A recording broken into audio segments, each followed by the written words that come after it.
Hey guys, welcome to Nerdarchy, for nerds by nerds. I'm Nerdarchus Ryan, and today I'm joined by Nathan Nerdarch. Nerdarch Steve. And today, Nerdarchus Ted. I cut off Ted, and we're going to talk about save or suck, but not the way you think. If you want to jump down the description below, you can sign up for Nerdarchy the newsletter. It's a great way to get gaming tips, as well as learn how to game with us. The Castellan had sent us a viewer request, and he would like us to talk about save or suck. Now, generally when Nerdarchy talks about save or suck, we're talking about, those effects where you make a saving throw, and if you fail it, your character is just totally done and screwed. You're hosed, essentially. Yeah, it was more prominent in 1st and 2nd edition. Some of it in 3rd edition, come 4th edition, it was really on its way out. And 5th edition, they don't really do it too much either. It's like miss your save twice or suck. Yeah. A lot of things. It's usually twice or more. Like, I know, like, the petrification abilities, you got to fail 2 consecutive saves before you're done. So, but the problem that the Castellan was really talking about in this instance is the idea of your players or your monster abilities. Basically, when the player or the monster makes a saving throw and absolutely nothing happens after that player or monster expended a spell or ability that has it in a limited supply, essentially. Right. I mean, I heard someone say somewhere that, you mean like a fighter every time he swings his sword and it doesn't hit? Yeah, right, exactly. Yeah, so I mean, it's the thing. Like, they generally have inversely more effect on the game when it's happening. So it's okay that it doesn't always go off, I think. Yeah. Well, now, there is 2 sides of that. Well, yes, the fighter does have to make an attack roll or nothing happens, but at the same time there is nothing to say that he's limited on those swings, whereas, say, like a wizard casting Disintegrate using a 6th level spell slot, he uses that, the opponent makes its saving throw, nothing happens, that spell slot has been expended. Okay. Well, that's why they put in cantrips. Yeah. So to mitigate the whole kind of, I can always swing my sword, is like, I can always shoot something. I can always pew, pew, pew. And also, too, unless you have a very special type of build, how many fighters are doing 100 points of damage with one swing? Well, I mean, I don't know. I guess some fighter builds with all their attacks might be able to come close to doing 100 points of damage in a single turn. But by and large, it's less likely to happen unless you're making a power hitter sort of build. I feel like the real crux of the Castellan's angst is the fact that when he's using monsters on his players, and he's got to select like the abilities to use, and he's afraid of using certain ones and having the player save, and it's like, nothing happened. It's kind of anticlimactic. Yeah, if the big bad guy uses a power, and it's like, we're all fine. And then he uses another power, and it's like, I've used 2 actions, 2 rounds, and like it looks like I'm just posing. Yeah. So and it's a flex off. When you look at some encounters, I've had encounters where the NPC does not get a 3rd turn. Mm-hmm. So if you create something that's a solo monster and it makes its attack or it uses ability and the person saves and there's been no effect, then that challenge has not been a challenge in any way, shape, or form if they take it down without anything actually happening. Now, I will say, before we started this video, I leafed through the monster manual, and I really struggled to find any monsters that really had abilities like that. If they did, they were literally spells out of the player's handbook that they were kind of mimicking, right. Like charm or suggestion or something like that. Polymorph is also like that, and the ill-fated disintegrate. Ted's very sad about that.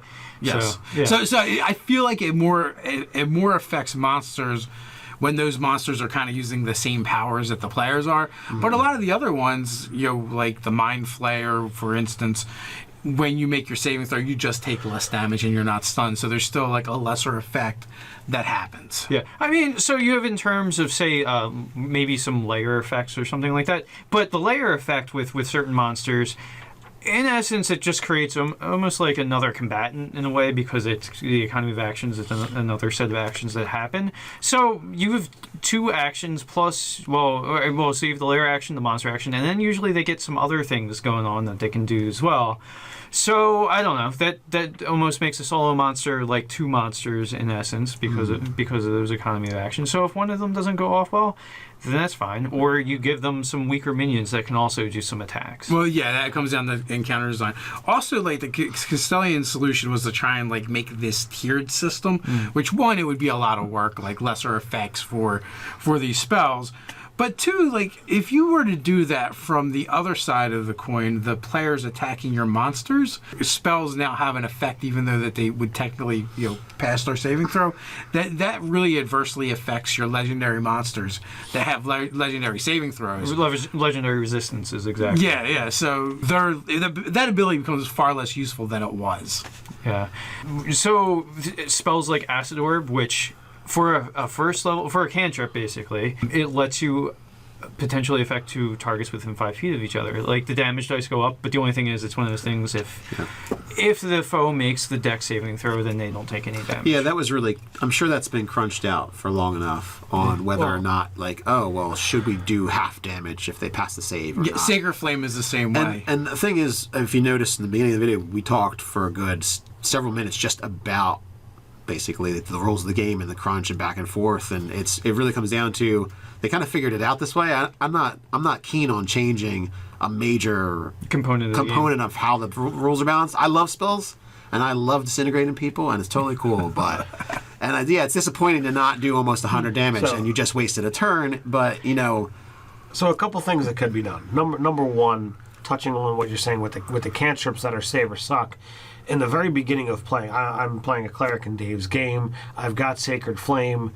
In the first several sessions, I used it, and it practically did nothing because Dave was always making the saving throws for the monsters. He's cheating. He's using loaded dice. Is really what it comes down to. But later, you heard it here, folks. Later acrobatic zombies. Yeah. Later on in the game, when my proficiency modifier went up, we were fighting monsters, and I was like, they can't make this save.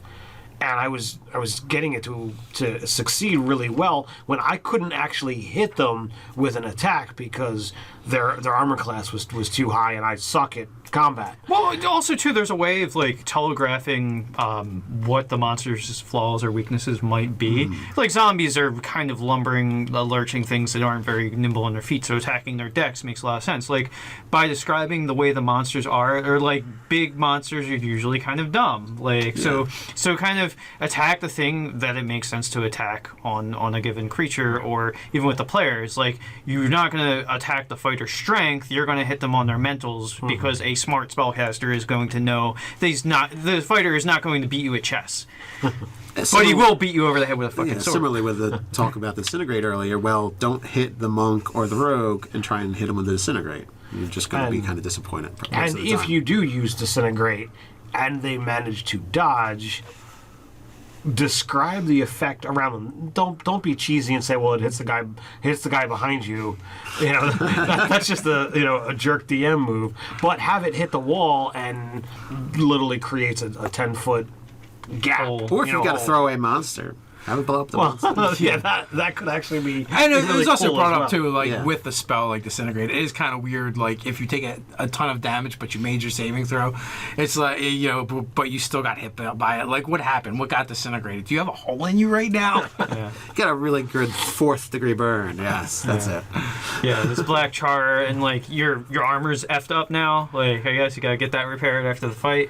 I'm actually picturing just a hole you can see through. You're still alive. It's all fine. Cauterized. that cartoonish kind of thing. Or like a lightsaber. A lightsaber cauterizes the wound once it goes through. there you go. You're good. You don't need those organs.